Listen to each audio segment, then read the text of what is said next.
What a great honor to be able to introduce for the first time ever anywhere the 45th President of the United States of America, Donald J. Trump.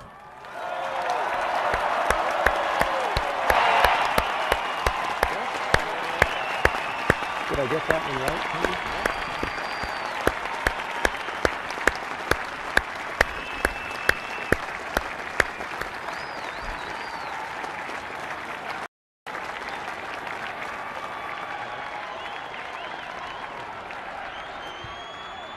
Chief Justice Roberts, President Carter, President Clinton, President Bush, President Obama, fellow Americans, and people of the world, thank you.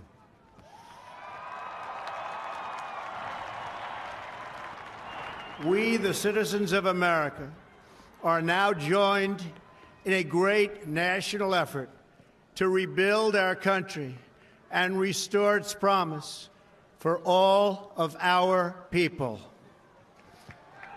Together, we will determine the course of America and the world for many, many years to come. We will face challenges. We will confront hardships, but we will get the job done. Every 4 years, we gather on these steps to carry out the orderly and peaceful transfer of power. And we are grateful to President Obama and First Lady Michelle Obama for their gracious aid throughout this transition. They have been magnificent. Thank you.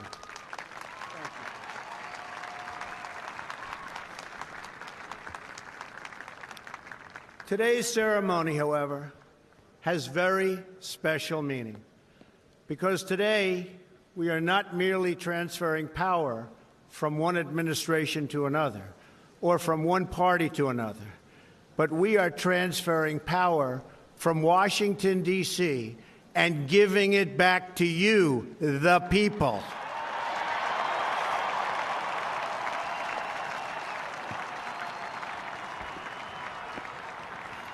For too long, a small group in our nation's capital has reaped the rewards of government while the people have borne the cost. Washington flourished, but the people did not share in its wealth. Politicians prospered, but the jobs left and the factories closed. The establishment protected itself, but not the citizens of our country. Their victories have not been your victories. Their triumphs have not been your triumphs.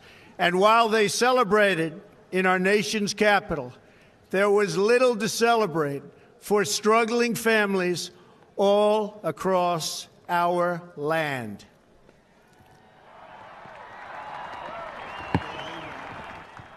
That all changes starting right here and right now, because this moment is your moment. It belongs to you.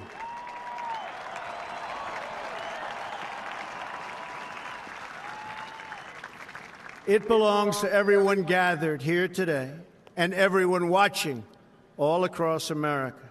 This is your day. This is your celebration. And this, the United States of America, is your country.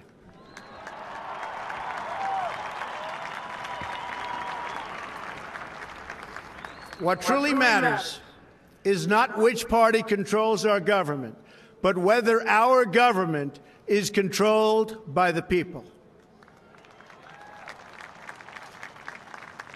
January 20th, 2017 will be remembered as the day the people became the rulers of this nation again.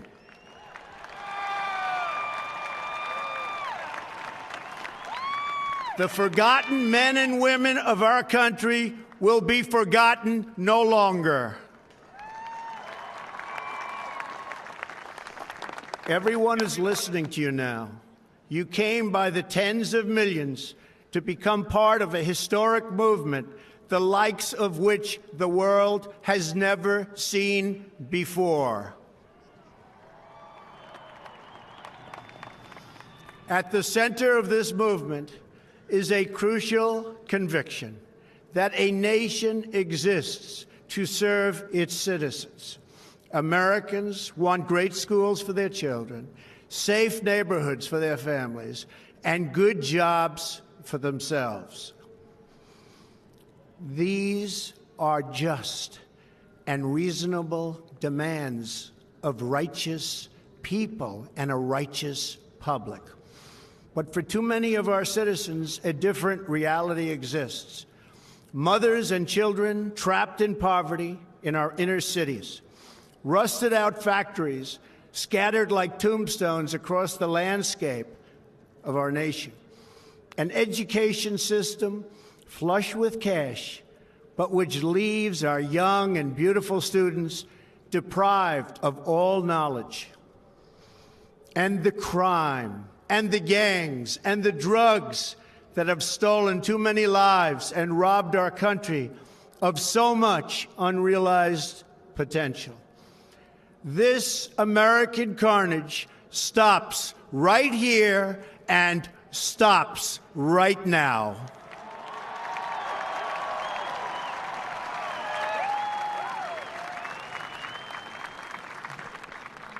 We are one nation, and their pain is our pain. Their dreams are our dreams, and their success will be our success. We share one heart, one home, and one glorious destiny. The oath of office I take today is an oath of allegiance to all Americans.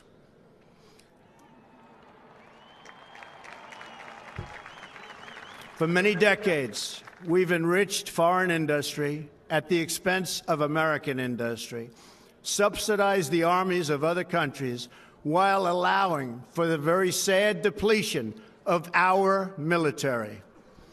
We've defended other nations' borders while refusing to defend our own.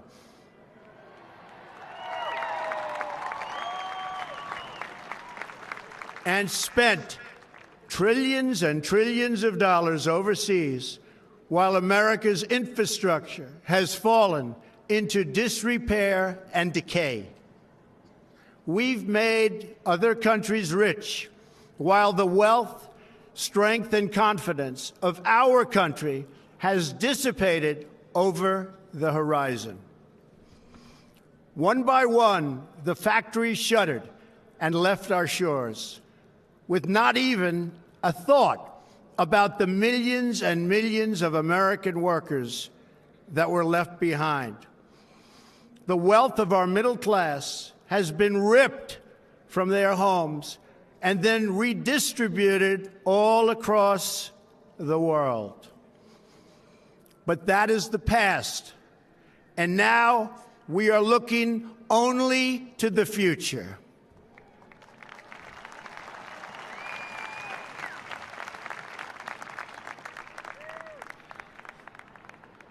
We assembled here today are issuing a new decree to be heard in every city, in every foreign capital, and in every hall of power.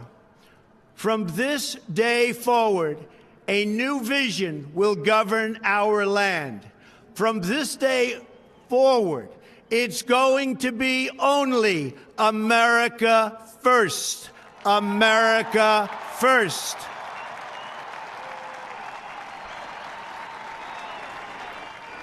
Every decision on trade, on taxes, on immigration, on foreign affairs will be made to benefit American workers and American families.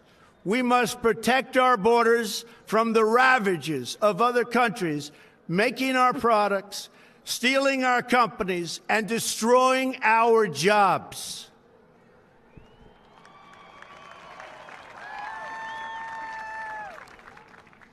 Protection will lead to great prosperity and strength.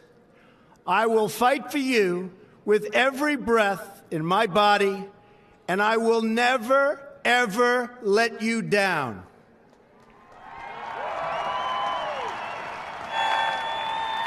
America will start winning again, winning like never before. We will bring back our jobs. We will bring back our borders. We will bring back our wealth. And we will bring back our dreams.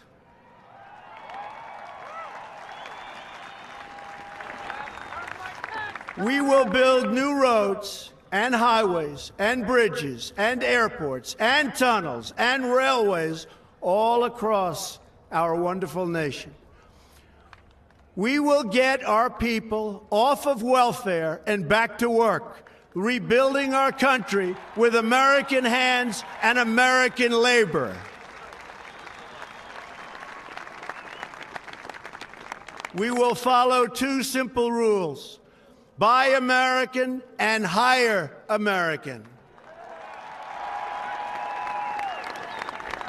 We will seek friendship and goodwill with the nations of the world, but we do so with the understanding that it is the right of all nations to put their own interests first.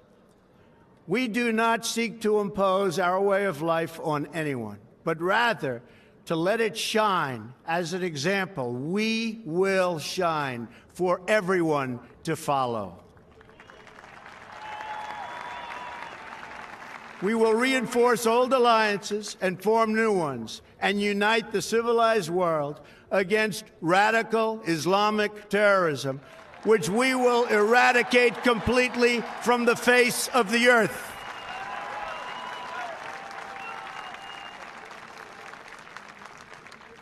At the bedrock of our politics will be a total allegiance to the United States of America.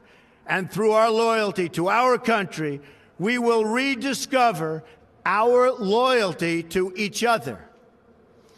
When you open your heart to patriotism, there is no room for prejudice.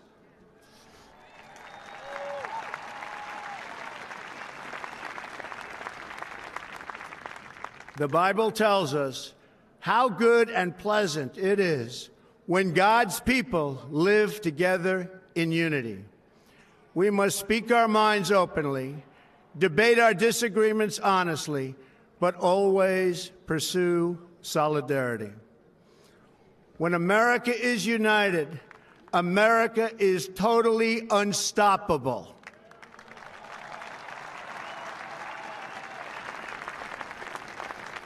There should be no fear.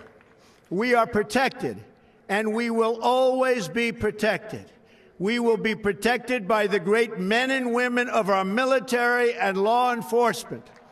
And most importantly, we will be protected by God.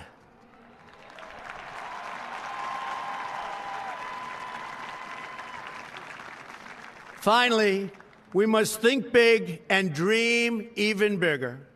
In America, we understand that a nation is only living as long as it is striving. We will no longer accept politicians who are all talk and no action, constantly complaining but never doing anything about it.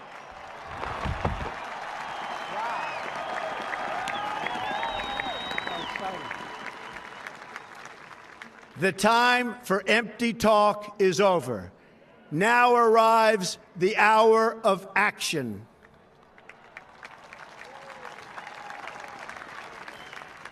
Do not allow anyone to tell you that it cannot be done.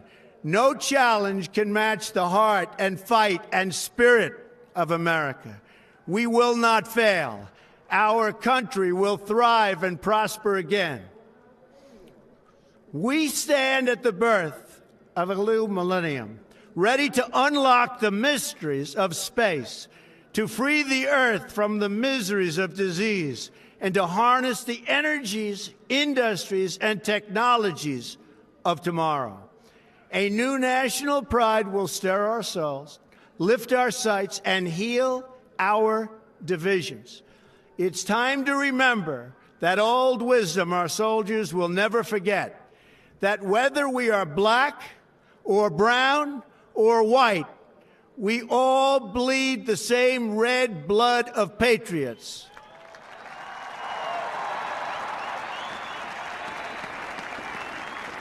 We all enjoy the same glorious freedoms, and we all salute the same great American flag.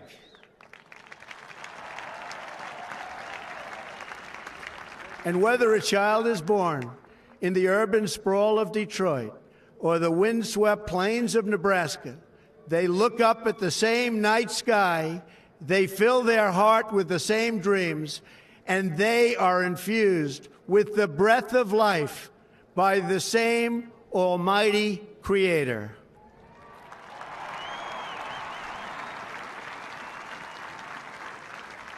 So to all Americans in every city, near and far, small and large, from mountain to mountain, from ocean to ocean, hear these words: you will never be ignored again.